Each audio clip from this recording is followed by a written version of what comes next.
بسم اللہ الرحمن الرحیم الصلاۃ والسلام علیک یا سیدی یا رسول اللہ وعلی آلک واصحابک یا سیدی یا حبیب اللہ الصلاۃ والسلام علیک یا سیدی یا نبی اللہ وعلی آلک واصحابک یا سیدی یا رحمت للعالمین۔ اللہ تبارک و تعالیٰ نے ارشاد فرمایا، یا ایھا الذین آمنوا اتقوا اللہ وابتغوا الیہ الوسیلہ وجاہدوا فی سبیلہ لعلکم تفلحون، یعنی اے ایمان والو، اللہ سے ڈرو اور اس تک پہنچنے کا وسیلہ تلاش کرو اور کامیابی حاصل کرنے کی امید پر اس کے راستے میں جہاد کرو۔ اس آیت مبارکہ میں وسیلہ کا معنی یہ ہے کہ جس کے ذریعے اللہ تبارک و تعالیٰ کا قرب حاصل ہو، یعنی اللہ تعالیٰ کی عبادات چاہے فرض ہو یا نفل ہو، اس کی ادائیگی کے ذریعے اللہ تعالیٰ کا قرب حاصل کرو۔ اور اگر تقویٰ سے مراد فرائض و واجبات کی ادائیگی اور حرام چیزوں کو چھوڑنا مراد لیا جائے، اور وسیلہ تلاش کرنے سے مطلقاً ہر وہ چیز مراد لی جائے جو اللہ تعالیٰ کے قرب کے حصول کا سبب بنے، تو بھی درست ہے۔ اللہ تبارک و تعالیٰ کے معزز انبیاء کرام علیہم السلام اور اولیاء کرام سے محبت، صدقات کی ادائیگی اور اللہ تعالیٰ کے محبوب بندوں کی زیارت، دعا کی کثرت، رشتہ داروں سے صلہ رحمی کرنا، بکثرت اللہ تعالیٰ کا ذکر کرنا، یہ بھی اسی میں شامل ہے۔ تو پھر معنی یہ ہوگا کہ ہر وہ چیز جو اللہ تعالیٰ کی بارگاہ کے قریب کر دے اسے لازم پکڑو، اور جو اللہ کی بارگاہ سے دور کر دے اسے چھوڑ دو۔ تو اللہ کے نیک بندوں کو بھی وسیلہ بنانا جائز ہے، جیسا کہ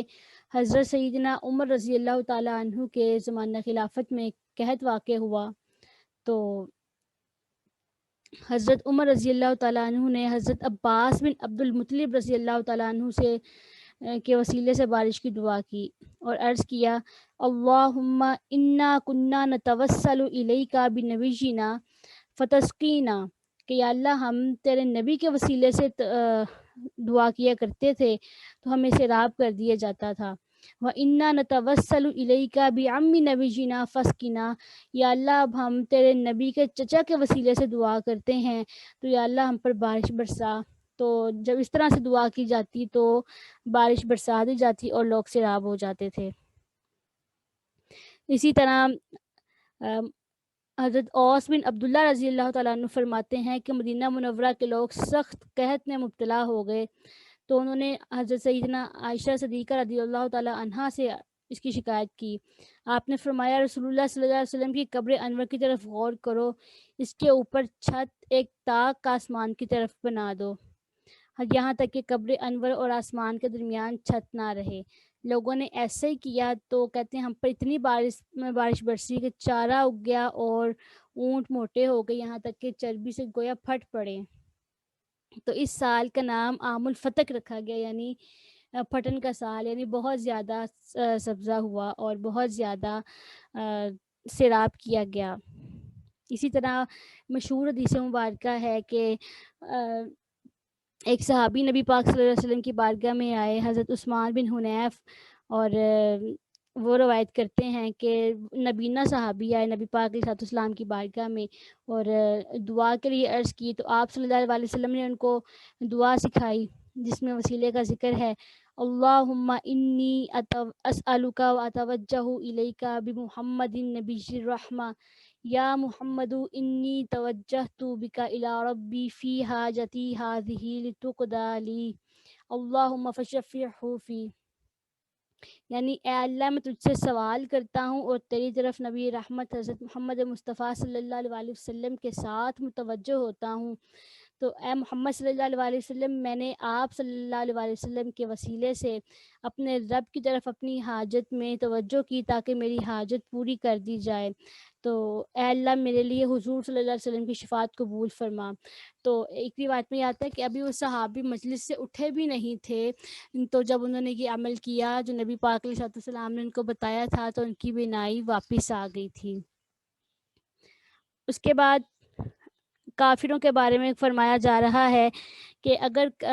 کافر قیامت والے دن یہ چاہیں کہ وہ اپنا مال دے دیں فدیے کے طور پر اور وہ عذاب سے رہائی پا جائیں، تو قیامت والے دن ان کو عذاب ضرور دیا جائے گا، ان کے پاس عذاب سے چھٹکارے کی کوئی بھی راہ نہیں ہوگی۔ تو یہ اہل ایمان کو بھی اس میں غور کرنا چاہیے کہ قیامت والے دن سب نے اپنے اعمال کا بدلہ لینا ہے، سب کو اچھے اعمال کی جزا اور برے اعمال کی سزا ملے گی، تو کوئی بھی قیامت والے دن اپنے اعمال کی سزا کے بدلے میں مال نہیں دے سکے گا۔ تو اس لیے ہمیں بھی نیک اعمال کرنے چاہیے، ہمیں ایسے اعمال کرنے چاہیے کہ ہم نے لیٹ جنت میں کیوں جانا ہے، ہم جلدی جنت میں چلے جائیں، ہمیں ایسے اعمال کرنے چاہیے۔ بعض اوقات لوگ اسی امید پہ کہ مغفرت تو ہو ہی جانی ہے، آخر کار ہم نے جنت میں جانا ہے، تو گناہوں پر دلیر ہو جاتے ہیں اور گناہ کرتے رہتے ہیں، تو ایسا عمل بہت برا ہے، بلکہ نیک اعمال کرنے چاہیے تاکہ ہم جنت میں ڈائریکٹ ہی چلے جائیں، جہنم میں داخلہ ہو ہی نہ۔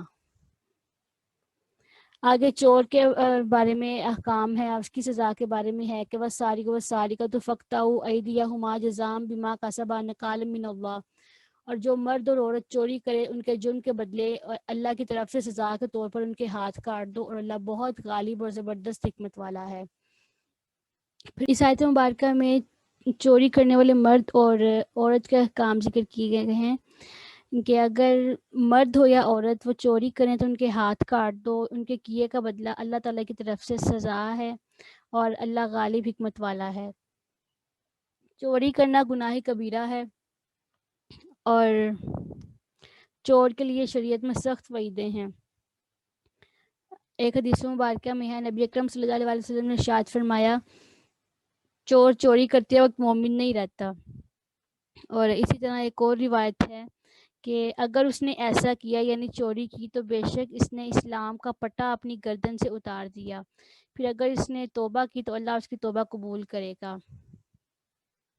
سرقہ یعنی چوری کا لغوی مطلب ہے خفیہ طریقے سے کسی اور کی چیز اٹھا لینا، اور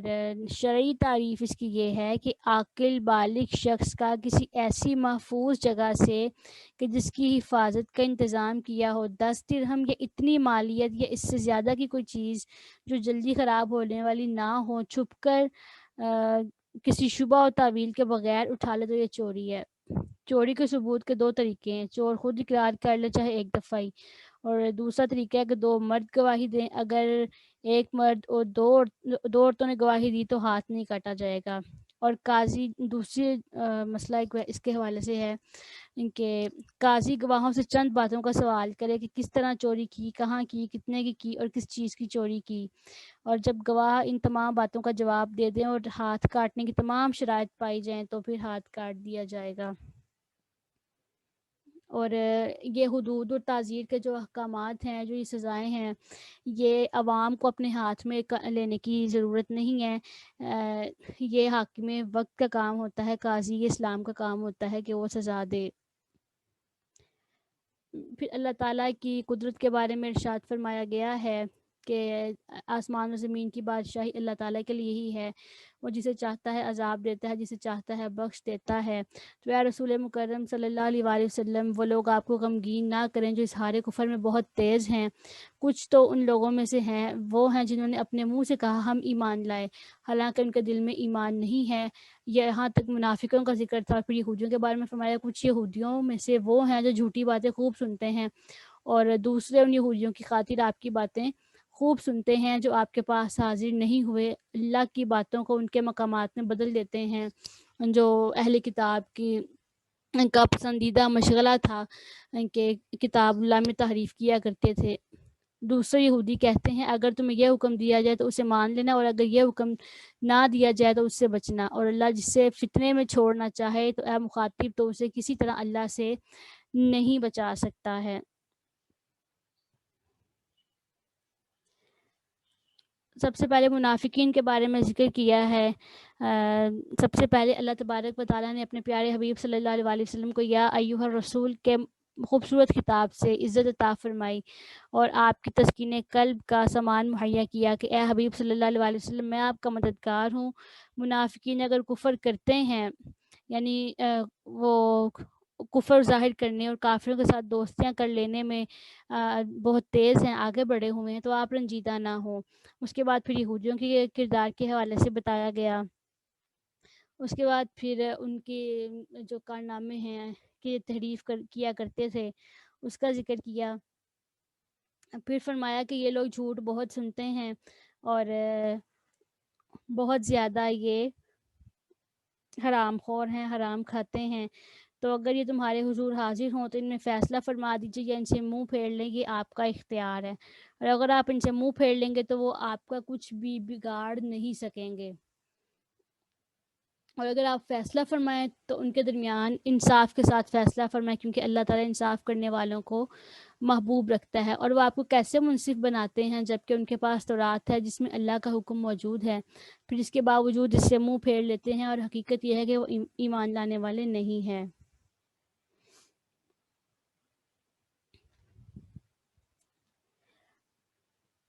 پہلی والی آیت مبارکہ میں جھوٹ سننے والوں سے مراد عام یہودی تھے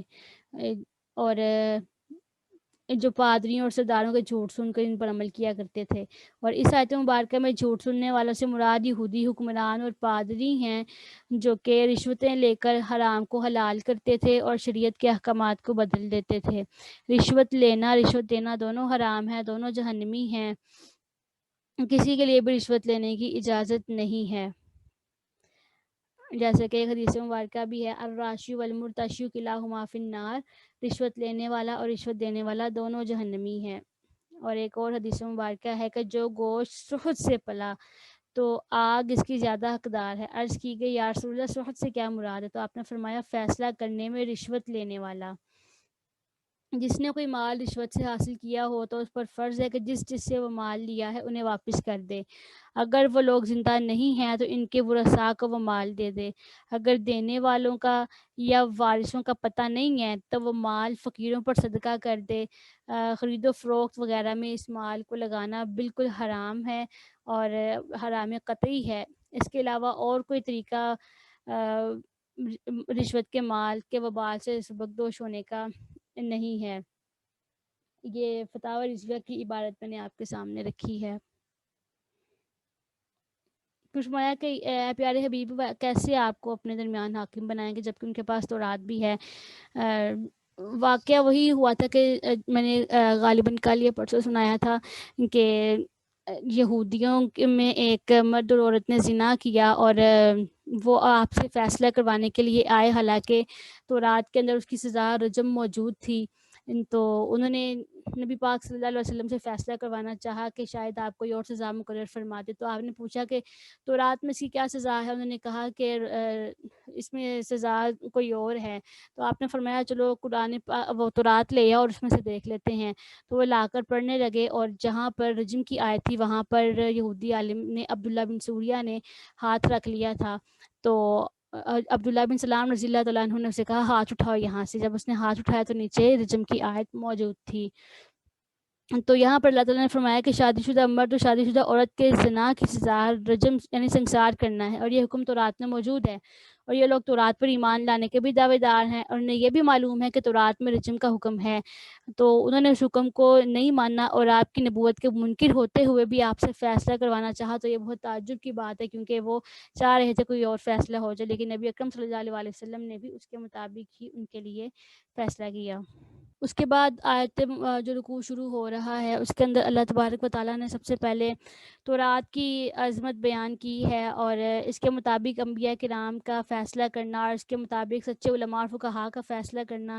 اس کا بیان ہے. اور اس کے بعد نبی پاک علیہ السلام کے زمانہ مبارک اس کے بعد کے یہودیوں کو اصلی تورات پر عمل کرتے ہوئے آقا کریم صلی اللہ علیہ وسلم پر ایمان لانے کی دعوت دی گئی ہے. تو فرمایا کہ بے شک ہم نے تورات کو نازل فرمایا ہے اور موسیٰ علیہ السلام اور ان کے بعد کثیر انبیاء اور علماء فقہاء تورات جو ہیں وہ تورات کے مطابق فیصلہ کیا کرتے تھے اور اس کی تعلیمات پر عمل کیا کرتے تھے. اور اس کی وجہ یہ تھی کہ ان سے تورات کے متعلق یہ وعدہ لیا گیا تھا کہ وہ اسے اپنے سینوں میں محفوظ رکھیں گے اور اس کے درس میں مشغول رہیں گے تاکہ وہ کتاب فراموش نہ ہو اور اس کے احکام ضائع نہ ہوں. تو فرمایا کہ اے یہودیو، تم تورات میں مذکور نبی پاک علیہ الصلوۃ والسلام کی نعت اور صفت اور رجم کا حکم ظاہر کرنے میں لوگوں سے نہیں ڈرو، صرف اللہ تعالیٰ سے ڈرو۔ فلا تخشوا الناس واخشونی، لوگوں سے نہیں ڈرو، صرف مجھ سے ڈرو۔ اور فرمایا کہ ولا تشتروا بآیاتی ثمنا قلیلا، اور میری آیتوں کو تھوڑے مال کے بدلے میں نہ بیچو۔ تورات کے مطابق انبیاء کرام کا حکم دینا جس آیت مبارکہ میں مذکور ہے، اس سے ثابت ہوتا ہے کہ ہم سے پہلی شریعتوں کے جو احکام اللہ تعالیٰ اور اس کے رسول صلی اللہ علیہ وسلم نے بیان فرمائے ہوں اور ان کے ترک کرنے کا ہمیں حکم نہ دیا گیا ہو، نہ وہ منسوخ ہوئے ہوں، تو ان پر عمل کرنا ہمارے لیے بھی لازم ہے۔ یہ اتنی آیات کا خلاصہ تھا۔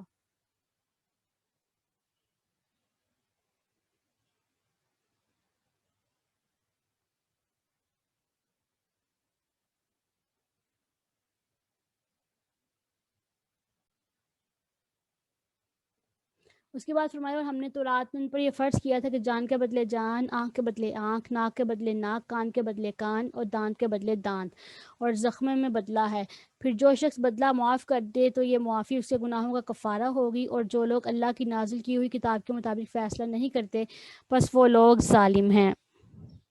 اس آیت مبارکہ میں اگرچہ یہ بیان ہے کہ تورات میں یہودیوں پر قصاص کے احکام تھے، لیکن چونکہ ہمیں ان کے ترک کرنے کا حکم نہیں دیا گیا تو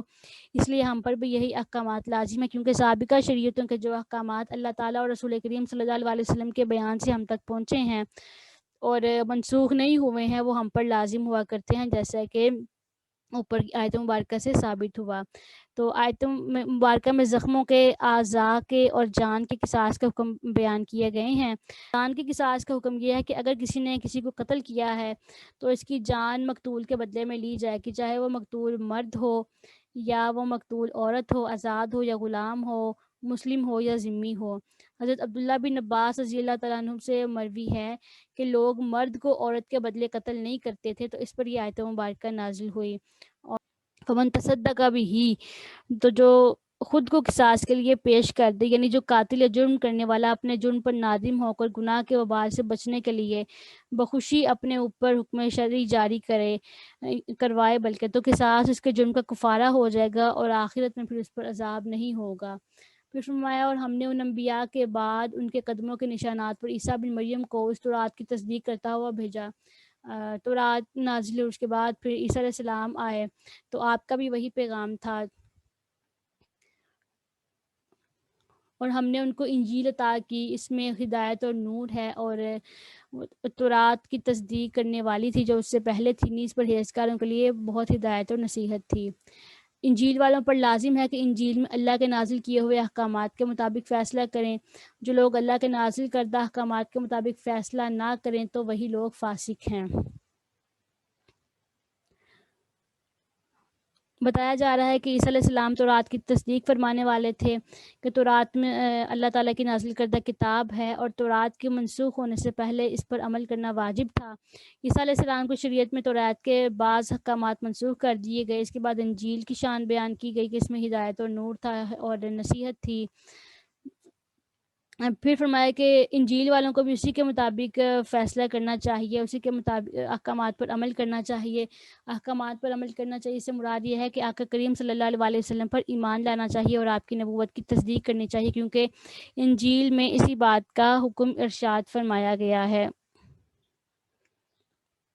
تورات اور انجیل کا ذکر کرنے کے بعد پھر قرآن مجید کا ذکر کیا جا رہا ہے کہ اے پیارے حبیب، ہم نے آپ کی طرف حق کے ساتھ نازل یہ کتاب نازل کی ہے، ان آسمانی کتابوں کی تصدیق کرتی ہے جو اس سے پہلے ہیں اور ان پر محافظ اور گواہ ہے، لہٰذا آپ ان کے درمیان اللہ کی نازل کی ہوئی کتاب کی روشنی میں فیصلہ کریں اور اس حق کو چھوڑ کر جو آپ کے پاس آیا ہے ان کی خواہشات کے پیچھے نہ چلیں۔ اور ہم نے تم میں سے ہر ایک کے لیے شریعت اور واضح راہ عمل بنائی ہے، اور اگر اللہ چاہتا تو تمہیں ایک ہی امت بنا دیتا، لیکن اسے منظور یہ ہے کہ جو کچھ تمہیں دیا ہے اس میں تمہیں آزمائے، لہٰذا نیکیوں میں سبقت لے جانے کی کوشش کرو۔ تم سب نے اللہ ہی کی طرف پلٹنا ہے، پھر وہ تم پر ایسے حقائق منکشف کرے گا جن میں تم اختلاف کیا کرتے تھے۔ سب سے پہلے قرآن مجید کی شان بیان فرمائی اور اس کے بعد پھر فرمایا کہ ہم نے تم سب کے لیے ایک شریعت اور راستہ بنایا ہے، یعنی فروعی اعمال میں ہر ایک کے لیے خاص اور جدا جدا ہیں، جیسے نمازوں اور روزوں کی تعداد اس کے اس طرح کے احکام جدا جدا ہیں، لیکن اصل دین سب کا ایک ہی ہے، یعنی توحید و رسالت اور عقیدہ آخرت۔ یوں ہی بنیادی اخلاقیات سب کے مشترک ہیں۔ حضرت علی کرم اللہ وجہ الکریم نے فرمایا کہ ایمان حضرت آدم علیہ السلام کے زمانے سے یہی ہے، لا الہ الا اللہ کی شہادت اور جو اللہ تعالیٰ کی طرف سے آیا ہے اس کا اقرار کرنا، جبکہ شریعت ہر امت کی خاص ہے۔ جیسے روزہ کے احکام ہیں، روزے تھے سب امتوں میں ہی تھے، لیکن تعداد کے اعتبار سے اور وقت کے اعتبار سے وہ احکامات کے اعتبار سے مختلف تھے۔ پھر فرمایا اگر اللہ چاہتا تم سب کو ایک امت بنا دیتا، لیکن اس نے ایسا نہیں کیا تاکہ جو شریعتیں اس نے تمہیں دی ہیں ان میں تمہیں آزمائے اور امتحان میں ڈالے، تاکہ ظاہر ہو جائے کہ ہر زمانہ کے مناسب جو احکامات دیے گئے ہیں تم اس پر یقین اور اعتقاد کے ساتھ عمل کرتے ہو کہ ان کا اختلاف اللہ کی مشیت سے ہے اور اس میں بہت سی حکمتیں اور دنیاوی اور اخروی فوائد اور منافع ہیں، یا تم اس کو چھوڑ کر اپنی خواہشات نفس کی پیروی کرتے ہو۔ کیونکہ بعض اوقات احکامات ایسے ہوتے ہیں ان کے ہمیں محسوس ہوتا ہے کہ نہیں ایسا نہیں، ایسا ہونا چاہیے، لیکن ہمیں اپنی عقل کو شریعت کے تابع بنانا چاہیے، نہ کہ شریعت کو ہمیں اپنی عقل کے تابع بنانے کی کوشش کرنی چاہیے۔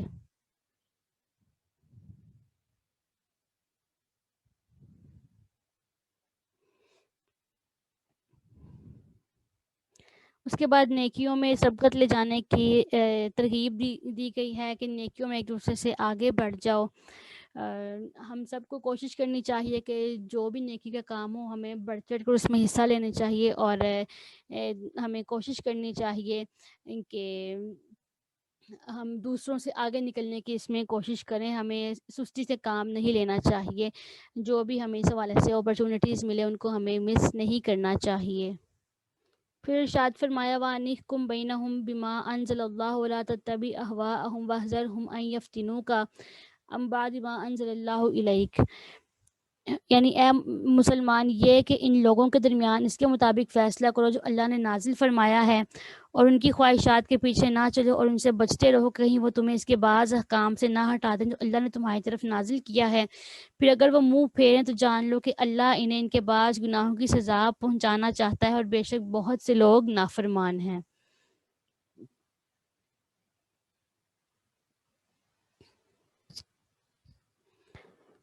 تو یہاں پر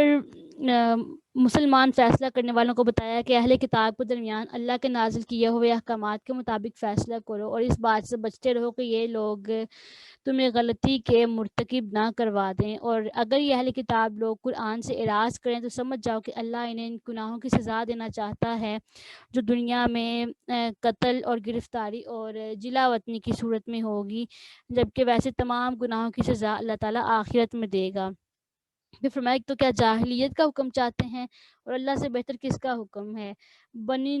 نزیر اور بنی قریظہ یہ یہودیوں کے دو قبیلے تھے، ان کی آپس میں قتل و غارت گری جاری رہتی تھی۔ جب نبی پاک صلی اللہ علیہ وسلم مدینہ طیبہ میں رونق افروز ہوئے تو یہ لوگ اپنا مقدمہ لے کر حضور صلی اللہ علیہ وسلم کی بارگاہ میں حاضر ہوئے، اور بنو قریظہ نے کہا کہ بنو نزیر ہمارے بھائی ہیں، ہم وہ ایک نسل ہیں، ایک دین رکھتے ہیں، ایک کتاب یعنی تورات مانتے ہیں، لیکن اگر بنو نزیر ہم میں سے کسی کو قتل کریں گے تو وہ اس کے خون بہا میں ہمیں 70 وسق کھجوریں دیتے ہیں، اور اگر ہم میں سے کوئی ان کے کسی آدمی کو قتل کرے تو ہم میں سے خون بہا میں 140 وسق لیتے ہیں،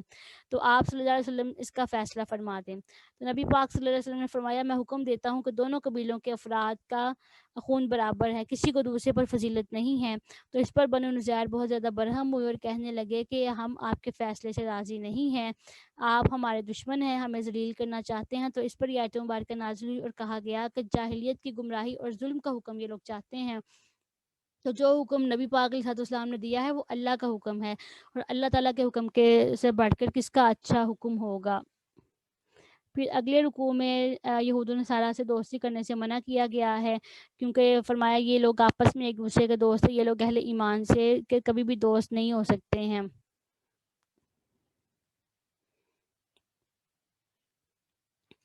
اور پھر اس کے بعد یہود و نصارہ سے دوستی کرنے سے منع کیا گیا ہے، لیکن اور منافقوں کے بارے میں فرمایا ہے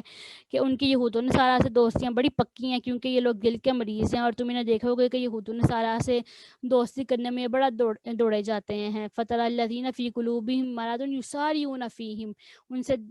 دوڑ کر ان سے جا کر ملتے ہیں، اور یقولون، وہ کہتے ہیں، نخشى ان تصيبنا دائرۃ، اور ہمیں خوف ہے کہ ہم کسی چکر میں نہ پھنس جائیں. یعنی ان کے نظر میں ان سے دوستی کرنے کا فائدہ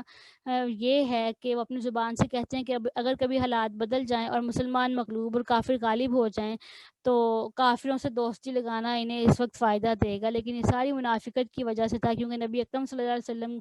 اسلام کے غلبے کی جو باتیں فرماتے تھے انہیں اس پر یقین نہیں آتا تھا، ورنہ اگر ان باتوں پر ان کو یقین ہوتا تو وہ ڈٹ کر اسلام کی حمایت کرتے. اللہ تعالیٰ بشارت دیتا ہے کہ قریب ہے کہ اللہ تعالیٰ مسلمانوں کو فتح عطا فرمائے گا اور اپنے پیارے نبی کو کامیاب فرمائے گا اور ان کے دین کو تمام ادیان پر غالب فرما دے گا.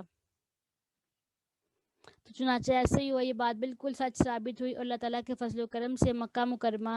اور یہودیوں کے علاقے فتح ہوئے. تو اس آیت مبارکہ میں پہلی بات تو یہ فرمائی کہ اللہ فتح لے کر آئے گا، اور دوسری بات یہ ارشاد فرمائی کہ اللہ اپنی طرف سے کوئی خاص حکم لے کر آئے گا، جیسے سرزمین حجاز کو یہودیوں سے پاک کر دیا گیا اور وہاں پر ان کا کسی قسم کا کوئی بھی نام و نشان نہیں بچا. اس کے بعد فرمایا کہ اے ایمان والو، تم میں سے جو کوئی اپنے دین سے برگشتہ ہو جائے گا تو اللہ ان قریب ایسے لوگوں کو لائے گا جن سے اللہ محبت کرے گا اور وہ اللہ سے محبت کریں گے. مومنوں کے لیے سراپا عاجزی، کافروں کے لیے پیکر جلال ہوں گے، اللہ کی راہ میں جہاد کریں گے اور کسی ملامت کرنے والے کی ملامت سے نہیں ڈریں گے. یہ اللہ کا فضل ہے، جسے چاہتا ہے دیتا ہے، اللہ بڑی وسعت والا اور بڑے علم والا ہے. کفار کے ساتھ دوستی اور قلبی محبت اور تعلق سے منع کیا گیا ہے، کیونکہ بعض اوقات یہ قلبی محبت اور تعلق بے دینی کا سبب بن جاتا ہے، اور مرتد ہونے سے پہلے لوگوں کے مرتد ہونے کی یہاں خبر دی گئی ہے، تو یہ بالکل خبر سچ ثابت ہوئی اور بہت سے لوگ مرتد ہو گئے. تو فرمایا ان قریب اللہ ایسی قوم لے آئے گا جن سے اللہ محبت فرماتا ہے. یعنی فرمایا اے ایمان والو، تم میں سے اگر کچھ لوگ مرتد ہو بھی جائیں تو اللہ کے پاکیزہ صرف بندے پھر بھی موجود ہوں گے، اور وہ عظیم صفات کے حامل ہوں گے، جو جن صفات کا یہاں پر ذکر کیا گیا ہے کہ وہ اللہ کے محبوب ہیں، اللہ سے محبت کرتے ہیں، مسلمانوں کے ساتھ نرمی کا سلوک کرتے ہیں، کافروں سے سختی سے پیش آتے ہیں، جہاد کرتے ہیں، حق بات کرنے میں کسی ملامت کی پرواہ نہیں کرتے، ولا یخافون لومۃ لائم، وہ حق بات بیان کرنے میں کسی کی بھی ملامت کی پرواہ نہیں کرتے ہیں. تو یہ جو اہل ایمان ہیں ان کی صفات میں سے یہ بھی صفت ہے. اس کے بعد فرمایا کہ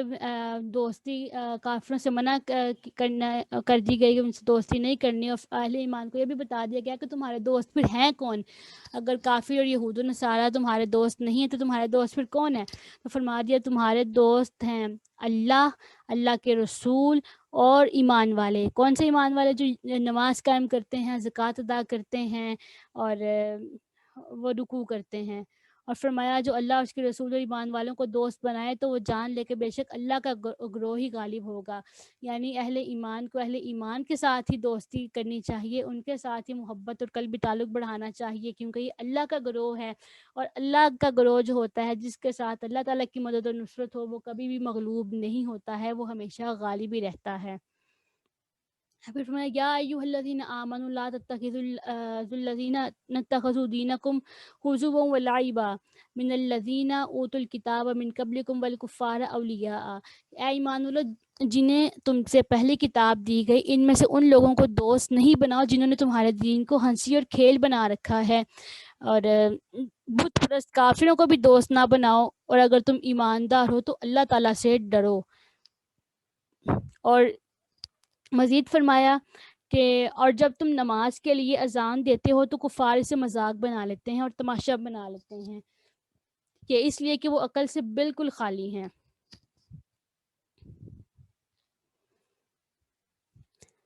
اس آیت مبارکہ کا شان نزول اس طرح سے ہے کہ رفاع بن زید اور سوید بن حارث نامی دو آدمی اسلام کا اظہار کرنے کے بعد منافق ہو گئے۔ بعض مسلمان ان سے محبت رکھتے تھے تو اللہ تعالیٰ نے یہ آیت نازل فرمائی اور بتایا کہ زبان سے اسلام کا اظہار کرنا اور دل میں کفر چھپائے رکھنا یہ دین کو ہنسی اور کھیل بنانا ہے، اور ایسے لوگوں کے ساتھ دوستی کرنا اور ان سے محبت کرنا اہل ایمان کو یہ زیب نہیں دیتا۔ اور مزید فرمایا کہ جب نماز کے لیے ان کو پکارا جاتا ہے تو یہ ہنستے ہیں، تمسخر اڑاتے ہیں۔ تو پھر یہ آیت مبارکہ نازل ہوئی کہ وَإِذَا نَادَيْتُمْ إِلَى الصَّلَاةِ، جب ان کو تم نماز کے لیے بلاتے ہو تو وہ اس کا مذاق اڑاتے ہیں اور تماشا بناتے ہیں۔ مدینہ طیبہ میں جب مؤذن اذان میں اشہد ان لا الہ الا اللہ اور اشہد ان محمد رسول اللہ کہتا تھا تو ایک نصرانی یہ کہا کرتا تھا کہ جل جائے جھوٹا۔ ایک رات اس کا خادم آگ لایا اور اس کے گھر کے لوگ سو رہے تھے، آگ سے ایک شرارہ اٹھا اور نصرانی اور اس کے تمام گھر والے جل گئے۔ تو اس آیت مبارکہ میں ہمیں پتہ چلا کہ دینی چیزوں کا مذاق اڑانا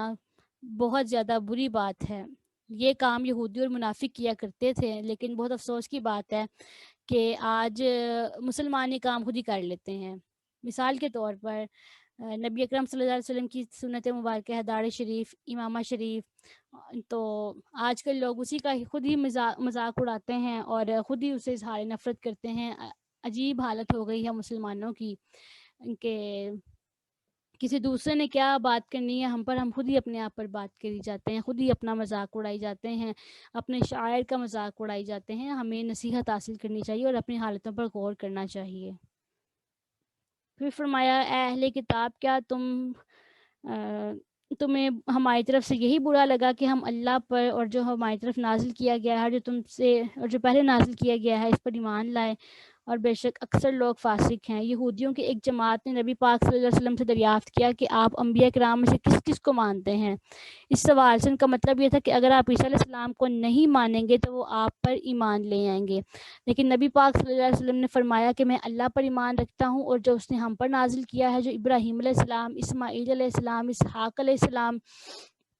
اور یعقوب علیہ السلام اور ان کی اولاد پر نازل کیا ہے، اور جو عیسیٰ علیہ السلام اور موسیٰ علیہ السلام کو دیا گیا ہے، یعنی تورات اور انجیل، اور جو انبیاء کو ان کے رب کی طرف سے دیا گیا ہے، میں سب کو مانتا ہوں۔ ہم انبیاء کرام میں فرق نہیں کرتے کہ کسی کو مانے اور کسی کو نہ مانے۔ جب یہودیوں کے معلوم ہو گیا کہ آپ عیسیٰ علیہ السلام کی نبوت کو بھی مانتے ہیں تو وہ آپ کی نبوت کے منکر ہو گئے اور کہنے لگے جو عیسیٰ علیہ السلام کو مانے ہم اس پر ایمان نہیں لے کر آئیں گے۔ تو اس پر یہ آیت مبارکہ نازل ہوئی اور فرمایا کہ اے اہل کتاب، ہم تمہارے تمام پیغمبروں اور تمہاری تمام کتابوں کو مانتے ہیں، تو تمہیں یہی بات بری لگ رہی ہے، اس چیز کی وجہ سے تم ہمارے ساتھ نہیں ہونا چاہتے ہو، ہمارے خلاف ہونا چاہتے ہو۔ تو فرمایا گیا کہ یہودیوں نے مسلمانوں سے کہا تھا کہ تمہارا دین سے بدتر کوئی دین نہیں ہے، ہم جانتے ہیں۔ تو اس پر پھر کہا گیا کہ مسلمانوں کو تو تم صرف اپنے بغض اور کینہ اور دشمنی کی وجہ سے برا کہتے ہو، حالانکہ حقیقت اس کے برعکس ہے، کیونکہ حقیقت میں اصل بدتر تو یہودی ہی ہیں جو کہ اپنے تمام چیزیں سامنے ہوتے ہوئے بھی حق بات کو تسلیم نہیں کرتے ہیں۔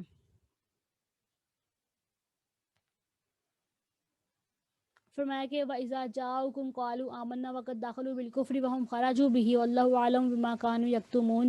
اور جب منافق یہودی تمہارے پاس آتے ہیں تو کہتے ہیں کہ ہم ایمان لائے، حالانکہ وہ آتے وقت بھی کافر تھے، جاتے وقت بھی کافر تھے، اور اللہ ان کی منافقت کو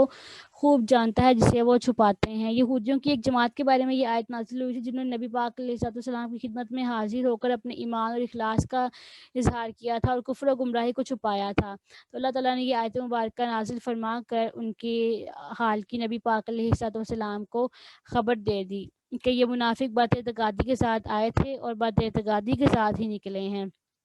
اور پھر فرمایا کہ آپ بہت سے ان لوگوں کو دیکھیں گے جو جھوٹ، ظلم اور حرام خوری میں بہت تیزی سے واقع ہوئے ہیں، بے شک وہ بہت ہی برے کام کیا کرتے تھے۔ یہ یہودیوں کے بارے میں فرمایا جا رہا ہے کہ تم ان کو دیکھو گے کہ گناہ زیادتی اور حرام خوری میں بہت آگے بڑھے ہوئے ہیں۔ تو فرمایا کہ ان کے جو درویش اور پادری نے گناہ کی بات کہنے اور حرام کھانے سے کیوں نہیں روکتے ہیں، بے شک وہ بہت ہی برے کام کرتے ہیں۔ یعنی ان کے علماء ان میں موجود تھے، ان کو چاہیے تھا کہ وہ ان کی اصلاح کرتے ہیں، لیکن وہ ان کی اصلاح نہیں کرتے ہیں۔ یہاں ربانیون سے مراد عیسائیوں کے علماء مراد ہیں اور احبار سے مراد یہودیوں کے علماء ہیں۔ فرمایا کہ ان کو چاہیے کہ اپنے اہل مذہب کو نیکی کا حکم دے، برائی سے روکے، لیکن یہ لوگ ایسے نہیں کرتے۔ اس کے بعد یہ ہم اس بات کی وضاحت کر دوں کہ علماء کے لیے یہ بات ضروری ہے کہ وہ نیکی کا حکم دے اور برائی سے منع کریں، یعنی عالم کو چاہیے کہ وہ اپنی اصلاح بھی کرے اور دوسرے لوگوں کی بھی اصلاح کرے۔ اس کے بعد یہودیوں کا ایک قول کا ذکر ہے، وہ کہتے تھے ید اللہ مغلولہ، اللہ کا ہاتھ بندھا ہوا ہے۔ تو فرمایا کہ غلت ایدیہم ولعنوا بما قالوا، ان کے ہاتھ باندھ دیے جائیں گے، ان پر ان کی بکواس کی بنا پر لعنت کی گئی ہے،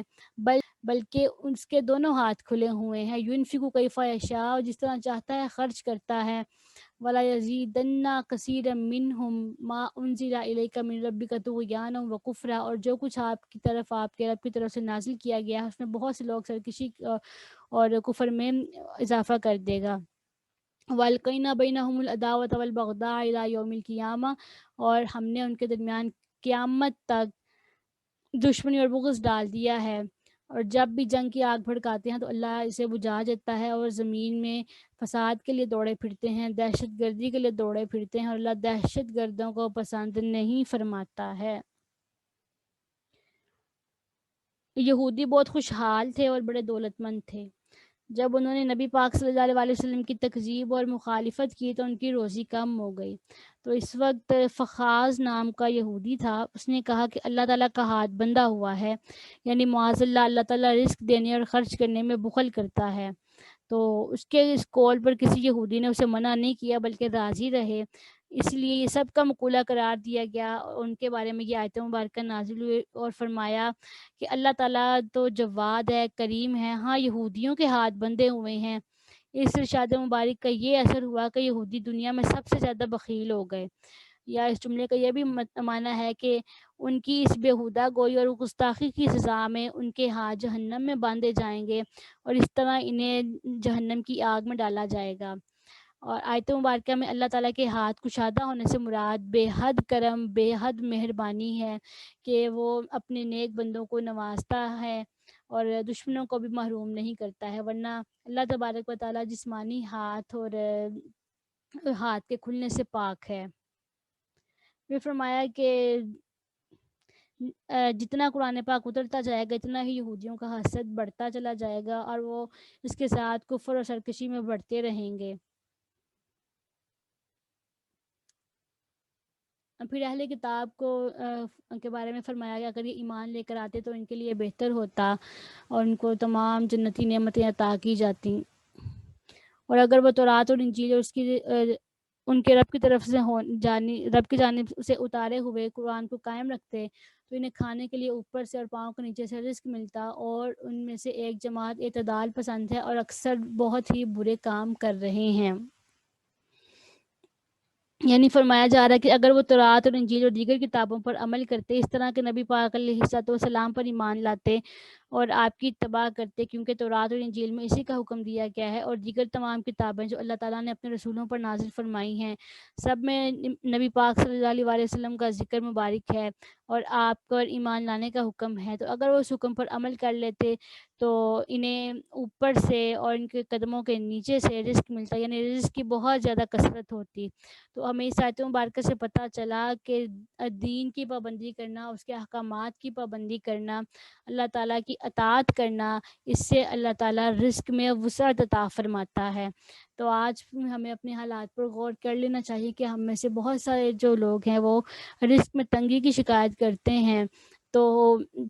ہمیں دیکھنا چاہیے کہ ہم کس قدر اللہ تعالیٰ کی فرما برداری کرتے ہیں اور کس قدر ہم اللہ کی نافرمانی کرتے ہیں۔ تو اس کے مطابق پھر ہمیں اللہ کی بارگاہ میں توبہ کرنی چاہیے۔ توبہ تو ہمیں ویسے بھی ہر حالت میں کرنی چاہیے، جیسے کہ سورہ نوح میں ارشاد فرمایا کہ استغفروا ربکم انہ کان غفارا، اپنے رب سے توبہ کرو، وہ بہت زیادہ توبہ قبول کرنے والا ہے۔ اگر تم توبہ کرو گے پھر وہ کیا کرے گا کہ وہ آسمان سے تمہارے لیے بارش اتارے گا، اور وَيُمْدِدْكُمْ بِأَمْوَالٍ وَبَنِينَ، اور تمہیں مال بھی عطا فرمائے گا، تمہیں بیٹے بھی عطا فرمائے گا، اور غالباً سورۃ طٰہٰ میں ارشاد ہے کہ جو اللہ تعالیٰ کا ذکر سے اعراض کرتا ہے تو ہم اس کی معیشت تنگ کر دیتے ہیں، یعنی اس کا رزق تنگ کر دیتے ہیں۔ تو اللہ تعالیٰ کی نافرمانی کرنا یہ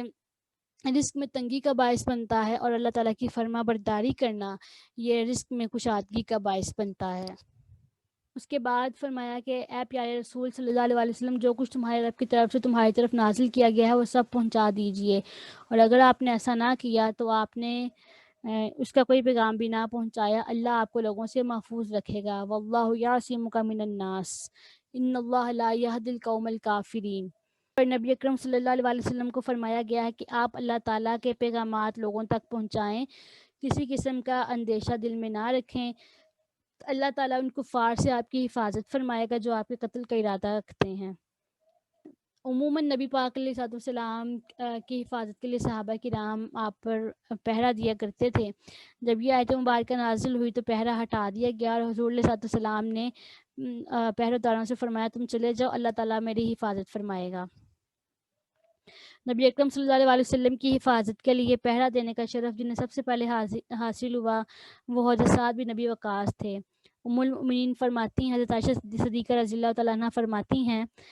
کہ رسول اللہ صلی اللہ علیہ وسلم مدینہ پاک آتے وقت ایک رات بے خواب رہے، پھر فرمایا کاش کوئی نیک شخص ہماری حفاظت کرتا۔ اچانک ہم نے ہتھیاروں کی آواز سنی تو ارشاد فرمایا یہ کون ہے؟ انہوں نے عرض کی میں سعد ہوں۔ ارشاد فرمایا تمہیں کیا چیز یہاں لائی ہے؟ عرض کیا میرے دل میں نبی پاک علیہ السلام پر خطرہ گزرا تو میں آپ کی حفاظت کے لیے آیا ہوں۔ تو نبی پاک علیہ السلام نے ان کے لیے دعا کی اور آپ سو گئے۔ اور پھر فرمایا کہ اے اہل کتاب، تم کسی بھی دین پر نہیں ہو یہاں تک کہ تم تورات اور انجیل اور اسے قائم کرو جو کچھ تمہارے رب کی طرف سے نازل کیا گیا ہے، اور اے حبیب جو کچھ آپ کے رب کی طرف سے آپ کی طرف نازل کیا گیا ہے وہ ضرور اس میں بہت سے افراد کو سرکشی اور کفر میں زیادہ کر دے گا، لہٰذا آپ کفر کرنے والی قوم سے غمگین نہ ہوں۔ اہل کتاب سے فرمایا گیا ہے کہ جب تک تم نبی اکرم صلی اللہ علیہ وسلم پر ایمان نہیں لاتے ہو تب تک تم کسی دین اور ملت پر نہیں ہو، کیونکہ اگر حقیقی طور پر تم تورات اور انجیل پر عمل کرو تو نبی پاک صلی اللہ علیہ وسلم پر بھی ایمان لے آؤ، کیونکہ آپ پر ایمان لانے کا حکم تورات اور انجیل میں مذکور ہے۔ آگے جو فرمایا کہ جو قرآن آپ کی طرف نازل کیا گیا ہے آپ کے رب کی طرف سے، یہ اہل کتاب کے علماء اور سرداروں پر ان کی سرکشی اور کفر میں اضافہ کرے گا، کیونکہ آپ پر جب قرآن مجید کی کوئی آیت نازل ہوتی تو اس کا انکار کرتے تھے اور اس طرح یہ اپنے کفر اور سرکشی میں زیادہ ہو جاتے تھے۔ اس لیے اے پیارے حبیب، جو یہودی آپ کی نبوت کا انکار کرے اور آپ پر ایمان نہیں لاتے ہیں اس کی وجہ سے آپ غمزدہ نہ ہوں، کیونکہ ان کا عذاب انہی پر ہی آئے گا۔ اس کے بعد والی آیت مبارکہ میں ہر قسم کی جو ملت ہے جس بھی دین سے جو بھی تعلق رکھتا ہے اس کے بارے میں فرمایا ہے کہ کسی کو بھی تب تک کوئی فضیلت اور منقبت حاصل نہیں ہو سکتی جب تک وہ سچے دل سے اللہ تعالیٰ پر قیامت کے دن پر ایمان نہیں لے کر آتا اور ایسے نیک اعمال نہیں کرتا جن سے اللہ تعالیٰ راضی ہوتا ہے، اور نیک عمل میں نبی پاک صلی اللہ علیہ وسلم پر ایمان لانا یہ سب سے پہلے شامل ہے، اور جو آپ کی رسالت پر ایمان نہیں لے کر آتا تو جو آپ کی رسالت پر ایمان نہیں لے کر آتا تو اس کا ایمان مکمل ہی نہیں ہوتا۔ پھر بنی اسرائیل سے جو عہد لیا گیا اس کا ذکر کیا گیا ہے کہ جو بھی رسول ان کے پاس آئے گا ان کو اتباع کرنی ہے، لیکن انہوں نے کسی رسولوں کی اتباع کیا کرنی تھی، انہوں نے انبیاء کرام کو ہی شہید کرنا شروع کر دیا اور انہوں نے گمان کیا کہ اس کی کوئی سزا نہیں ہوگی، لہٰذا حق دیکھنے اور سننے سے اندھے اور بہرے ہو گئے۔ پھر اللہ نے ان کی توبہ قبول فرمائی، پھر ان میں سے بہت سے اندھے بہرے ہو گئے اور اللہ ان کے تمام اعمال کو خوب دیکھ رہا ہے۔ یہود و نصارہ کے بہت سارے سنگین جرائم تھے، انبیاء کو جھٹلایا بھی، اور بطور خاص یہودیوں کے بارے میں کہا جا رہا ہے کہ انہوں نے انبیاء کرام کو شہید بھی کیا، لیکن اس کے باوجود انہوں نے یہ گمان کیا کہ ایسے شدید جرائم کے باوجود انہیں عذاب نہیں دیا جائے گا۔ تو فرمایا جا رہا ہے یہ اندھے اور بہرے ہو گئے، یعنی حق دیکھنے سے اندھے اور حق سننے سے بہرے ہو گئے، اور ویسے بھی وہ عقل و شعور سے اندھے بہرے تھے کہ ایسے جرائم کے باوجود بھی خود کو سزا سے محفوظ سمجھتے تھے۔ پھر جب انہوں نے موسیٰ علیہ السلام کے بعد توبہ کی تو اللہ نے ان کی توبہ قبول کر لی، لیکن پھر بھی ان میں سے بہت سے اندھے اور بہرے ہو گئے اور اسی سابقہ روش پر چل رہے ہیں۔ 2 مرتبہ اندھا اور بہرا ہونے سے یہاں کیا مراد ہے، اس کے بارے میں مفسرین کے اقوال ہیں۔ ایک قول تو یہ ہے کہ یہودی حضرت زکریا، حضرت یحییٰ اور حضرت عیسیٰ کے زمانے میں عقل کے اعتبار سے اندھے اور بہرے ہو گئے، پھر ان میں سے بعض کی توبہ اللہ تعالیٰ نے قبول فرما دی کہ انہیں انبیاء کرام پر ایمان لانے کی توفیق دی۔ پھر نبی پاک صلی اللہ علیہ وسلم کے زمانہ مبارک میں ان کی نبوت اور رسالت کا انکار کر کے بہت سے یہودی دل کے اندھے اور بہرے ہو گئے۔ ایک قول یہ ہے کہ پہلی دفعہ وہ دل کے اندھے بہرے تب ہوئے جب انہوں نے بچھڑے کی پوجا کی، پھر اس سے انہوں نے توبہ کی تو اللہ نے ان کی توبہ قبول فرما لی، اور دوسری دفعہ کا جو اندھے اور بہرے تب ہوئے جب انہوں نے اللہ تعالیٰ کو دیکھنے کی فرمائش کی اور فرشتوں کے نزول کی فرمائش کی۔ کل میں نے ذکر کیا تھا کہ عیسائیوں کے بہت سارے فرقے ہیں، ان میں سے ایک فرقہ ہے یعقوبیہ اور ایک ہے ملکانیہ۔ وہ کہا کرتے تھے کہ مریم نے الہ یعنی معبود کو جنا، اور وہ یہ بھی کہا کرتے تھے کہ الہ یعنی معبود نے عیسیٰ کی ذات میں حلول کر لیا ہے، وہ اس کے ساتھ متحد ہو گئے، یعنی عیسیٰ علیہ السلام خدا بن گئے ہیں، معاذ اللہ ثم معاذ اللہ۔ تو عیسائیوں نے اللہ تعالیٰ کے ساتھ عیسیٰ علیہ السلام کی بھی توہین کی ہے کہ وہ تو اپنے رب کو اپنا معبود مانتے تھے اور اپنے آپ کو رب تعالیٰ کا بندہ کہتے تھے، تو اور یہ انہی کو جھٹلا کر عیسیٰ علیہ السلام کو ہی جھٹلا کر تو عیسیٰ علیہ السلام کو ہی رب کہنا شروع ہو گئے۔ تو یہاں پر وہ فرمایا جا رہا ہے کہ لقد کفر الذین قالوا ان اللہ هو المسیح ابن مریم، کہ بے شک وہ لوگ کافر ہیں جنہوں نے کہا کہ اللہ وہی مریم کا بیٹا مسیح ہے، حالانکہ وقال المسیح، جبکہ مسیح نے تو یہ کہا تھا یا بنی اسرائیل اعبدوا اللہ، اے بنی اسرائیل اللہ کی عبادت کرو، ربی وہ میرا رب ہے، وربکم اور تمہارا بھی رب ہے۔ تو عیسیٰ علیہ السلام تو خود کہہ رہے ہیں کہ اللہ کی عبادت کرو، وہ میرا بھی رب ہے تمہارا بھی رب ہے، اور انہوں نے عیسیٰ علیہ السلام کو ہی رب بنا دیا۔ انہ من یشرک باللہ فقد حرم اللہ علیہ الجنہ ومأواہ النار وما للظالمین من انصار، کہ بے شک جو بھی کسی کو اللہ کا شریک ٹھہرائے تو یقیناً اللہ نے اس پر جنت حرام کر دی ہے، اور اس کا ٹھکانہ جہنم ہے، اور ظالموں کے لیے کوئی مددگار نہیں ہوگا۔ اور فرمایا کہ بے شک ان لوگوں نے کفر کیا جنہوں نے کہا یقیناً اللہ 3 معبودوں میں سے تیسرا ہے، ان اللہ ثالث ثلاثہ وما من الہ الا الہ واحد۔ یہ بھی یہودیوں کا فرقہ تھا، مرکوسیہ اور نستوریہ، اس کا یہ عقیدہ تھا ان کے الہ 3 ہے، باپ بیٹا روح القدس۔ اللہ تعالیٰ کو باپ، عیسیٰ علیہ السلام کو اس کا بیٹا، اور جبرائیل علیہ السلام کو روح القدس کہتے تھے۔ تو ان کے بھی اس عقیدے کی یہاں پر مذمت کی گئی، ان کے عقیدے کو رد کیا گیا ہے، اور جو صحیح اسلام کا عقیدہ ہے اس کو واضح کیا کہ مل مسیح ابن مریم الا رسول، کہ عیسیٰ علیہ السلام نہ تو خدا تھے نہ خدا کے بیٹے تھے، بلکہ عیسیٰ علیہ السلام صرف ایک رسول ہیں، قد خلت من قبلہ الرسل، جیسے ان سے پہلے بھی رسول گزر چکے ہیں، وامہ صدیقہ، ان کی والدہ سچی ہیں، یعنی کسی قسم کا جو بہتان ان پر لگایا جاتا ہے وہ سب سے پاک ہیں، وہ سچی ہیں۔ اور فرمایا کہ کانا یاکلان الطعام، وہ دونوں کھانا کھایا کرتے تھے، یعنی جو اللہ تعالیٰ تو ایسی حاجات سے پاک ہے، کھانے پینے سونے جاگنے کی حاجات سے پاک ہے، تو فرمایا وہ تو دونوں کھانا کھایا کرتے تھے، پھر وہ کیسے خدا ہو سکتے ہیں یا خدا کا بیٹا کیسے ہو سکتے ہیں، کیونکہ جو بیٹا ہوتا ہے وہ باپ کی جنس کا ہی ہوتا ہے، اس میں وہی صفات پائی جاتی ہیں۔ تو اللہ تعالیٰ کھانا نہیں کھاتا، تو پھر چاہیے تو یہی نہ کہ اگر بفرض غلط کہ عیسیٰ علیہ السلام اگر اللہ تعالیٰ کے بیٹے ہیں تو وہ بھی کھانا نہ کھاتے، لیکن فرمایا کہ کانا یاکلان الطعام، وہ دونوں کھانا کھایا کرتے تھے، یعنی حضرت مریم رضی اللہ تعالیٰ عنہا بھی اور عیسیٰ علیہ السلام بھی۔ فرمایا کہ انظر، دیکھیے، کیفا نبین لہم الآیات، ہم ان کے لیے کیسی آیات کھول کر بیان کرتے ہیں، ثم انظر انا یوفکون، پھر دیکھیے کہ وہ کہاں بھٹکتے پھرتے ہیں۔ تو فرمایا کہ آپ فرما دیجئے کیا تم اللہ کے سوا اس بت کی عبادت کرتے ہو جو تمہارے کسی نقصان کا مالک نہیں ہے اور نہ ہی نفع کا، اور اللہ بہت سننے والا وسیع علم والا ہے۔ تو فرما دیجئے اے اہل کتاب، تم اپنے دین میں حد سے تجاوز نہ کرو اور ایسے لوگوں کی نفسانی خواہشات کی پیروی نہ کرو جو اس سے پہلے خود گمراہ ہو چکے ہیں اور بہت سے دوسرے لوگوں کو گمراہ کر چکے ہیں، نیز سیدھے راستے سے وہ لوگ بھٹک گئے۔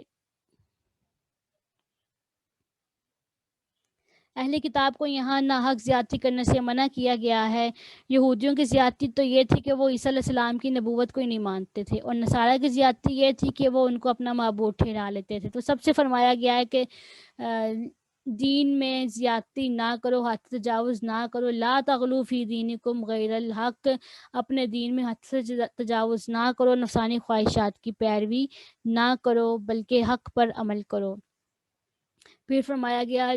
کہ بنی اسرائیل میں سے جنہوں نے کفر کیا ان پر داؤد اور عیسیٰ بن مریم کی زبان سے لعنت کی گئی ہے، اس لیے کہ وہ نافرمانی اور حد سے تجاوز کیا کرتے تھے۔ وہ جو برا کام کرتے تھے اس سے ایک دوسرے کو منع نہیں کرتے تھے۔ یہ لعنت کی وجوہات بتائی جا رہی ہیں کہ وہ نافرمانی کرتے تھے، حد سے تجاوز کرتے تھے، امر بالمعروف و نہی عن المنکر نہیں کیا کرتے تھے، اور فرمایا کہ یقیناً وہ بہت برے کام کیا کرتے تھے۔ اور آپ ان میں سے بہت سے لوگوں کو دیکھیں گے کہ وہ مکہ کے مشرکوں سے دوستی رکھتے ہیں۔ وہ عمل کیا ہی برا ہے جو ان کے نفسوں نے اپنے لیے آگے بھیجا ہے، جس کی بنا پر اللہ ان پر ناراض ہوا اور وہ ہمیشہ عذاب میں ہی رہیں گے۔ ایلا کے رہنے والوں نے ہفتے کے دن ان کو شکار کرنا منع تھا۔ انہوں نے جب اس حکم کی مخالفت کی، شکار کرنے سے باز نہیں آئے، تو داؤد علیہ السلام نے ان پر لعنت کی اور ان کے خلاف دعا فرمائی، تو ان سب کو بندر اور خنزیر کی شکل میں مسخ کر دیا گیا۔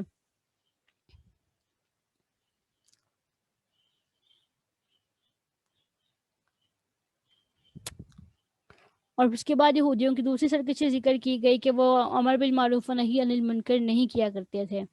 حضرت عبداللہ بن مسعود رضی اللہ تعالیٰ عنہ سے روایت ہے کہ نبی پاک صلی اللہ علیہ وسلم نے ارشاد فرمایا، جب بنی اسرائیل گناہ میں مبتلا ہوئے تو ان کے علماء نے پہلے تو انہیں منع کیا، اور پھر جب وہ باز نہیں آئے تو پھر علماء بھی ان کے ساتھ مل گئے اور کھانے پینے اٹھنے بیٹھنے میں ان کے ساتھ شامل ہو گئے،